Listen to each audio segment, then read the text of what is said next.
سلام. سلام سلام همگی سلام.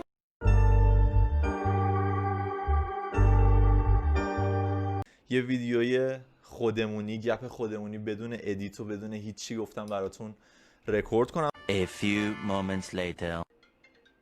بابام زنگ میزنه، اینجاش مجبورم یه کات بزنم. A few moments later. چرا کات بزنیم؟ بابام میخواست شام بگیره بهم زنگ زد. اصلا دل روده هام گره خورد انقدر تو فام بودی.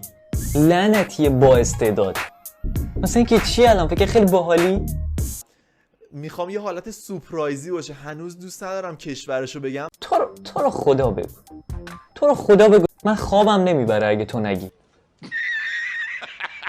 و یه کوچولو ناراحتم. A few moments later. واقعا از این داستانه و مسائل خیلی ناراحتم. بازه چیه؟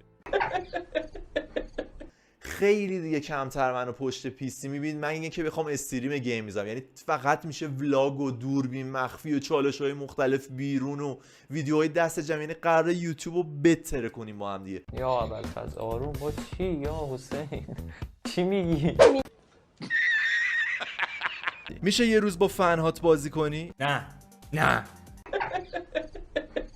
الان دوست دخترم داخله، قراره که با هم اتاق نشونتون بدیم، بریم با هم اتاقو ببینیم. بعد از مدت ها که درخواست داده بودید روم تور بذار بالاخره میخوایم وارد شیم. پس بذارید در بزنم که در رو باز کنه. سلام بچه‌ها. از کجا اول براتون شروع کنم؟ خب از کجا شروع کنیم؟ عرضم به خدمتتون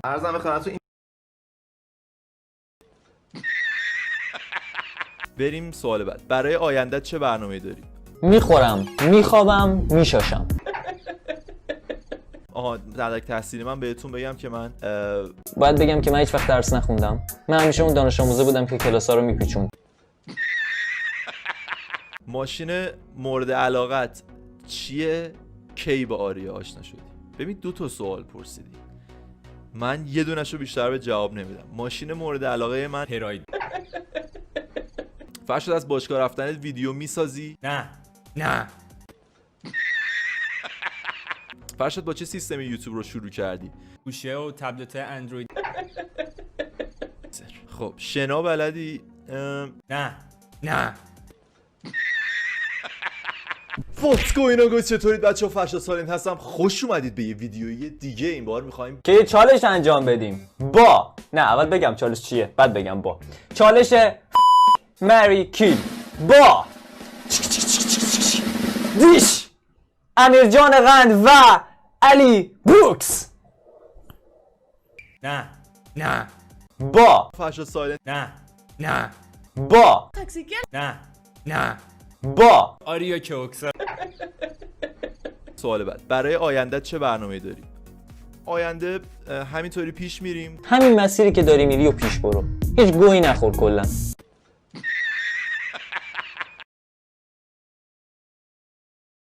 سلام فهیم مساجی، ببخشید یه سوال داشتم. میشه جوکای بی تربیتی بگم؟ آخه به خدا ته خنده است. اوکی. یه بار به بابام زل زدم. یهو برگشت گفت چطور مثل بز منو نگاه میکنه هی فنون. گفتم هیچی. میخواستم عین سوباسا با ذهنم باهات حرف بزنم. بزرگبا پا شد عین کاکارو شوتم کرد تو کوچه. اصلا دل روده هام گره خورد انقدر تو فام بودی. لعنتی با استعداد. مثلا اینکه چی الان فکر خیلی باحالی؟ جوک بی تربیتی دخترها اینه بچه ها. نگاه کنید در همین حد. زهرا به من گفته میشه جوکای بی تربیتی هم بگیم؟ به خدا ته خنده است. بعد اومده 2 جوک گفته مثلا بی تربیتی بوده. الان اینا بی تربیتی بود؟ لعنتی با ادب. یارو میره دکتر شلوارش میکشه پایین کی نازه رو. یا ابوالفضل آروم با چی یا حسین؟ چی میگی؟ اینم خیلی بد بود. منم یه بار همچین ایستگاهی شدم که یکی از رفیقام بهم گفته بود یه کار برات پیدا کردم تو مرغداری. البته فهمیدم قرار ایستگاه شم، ولی خب خیلی جدی ادامه دادم. گفتم خب چیکار باید بکنم؟ گفت کار خاصی نیاز نیست بکنی، این مرغایی که فلجن رو با ویلچر باید ببری تو دستشویی بیاری. و اون روز خیلی خندیدم. همین بخندید دیگه، بخند. الان من اینو گفتم که بخندی. اصلا دل روده هام گره خورد انقدر تو فام بودی. لعنتی با استعداد. مثلا که چی الان فکر خیلی باحالی؟ بعد با جاذبه باشه. با جذبه رو خوندی؟ با جاذبه؟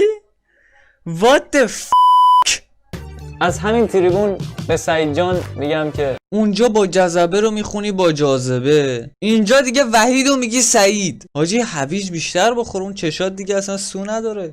محمدی که بله. روزی چند بار میزنی؟ زیر دوش و دستشویی و هموم و همه جا.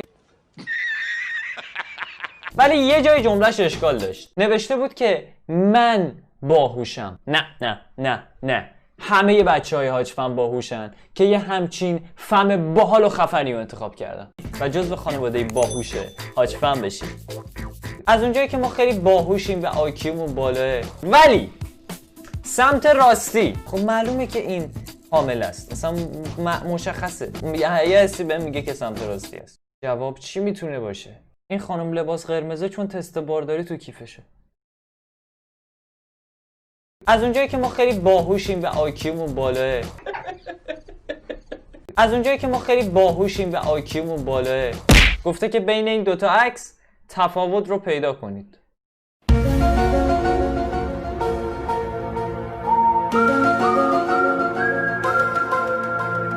بچه‌ها تفاوت پیدا نکردم، ولی خب جدی نه، هیچ نکته‌ای پیدا نکردم. جای چاشنی‌ها عوض شده. از اونجایی که ما خیلی باهوشیم و آیکیومون بالاه، ولی از نظر من هیچ کدومشون مرد نیستن. حالا بذارید ببینیم خود تست چه جوابی میده.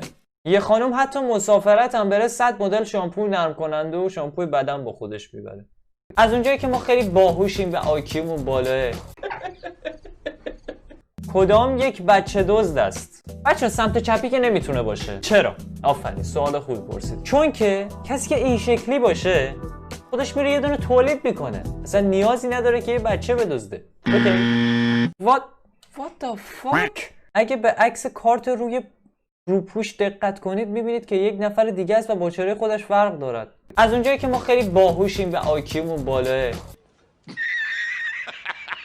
حاجی من دیگه چشم که دیگه عقاب نیست. اون چیه؟ اون انقدره. من الان عکس 3/4 خودم رو با این فاصله ببینم نمیتونم تشخیص بدم. محمدی که بله. روزی چند بار میزنی؟ زیر دوش و دستشویی و هموم و همه جا.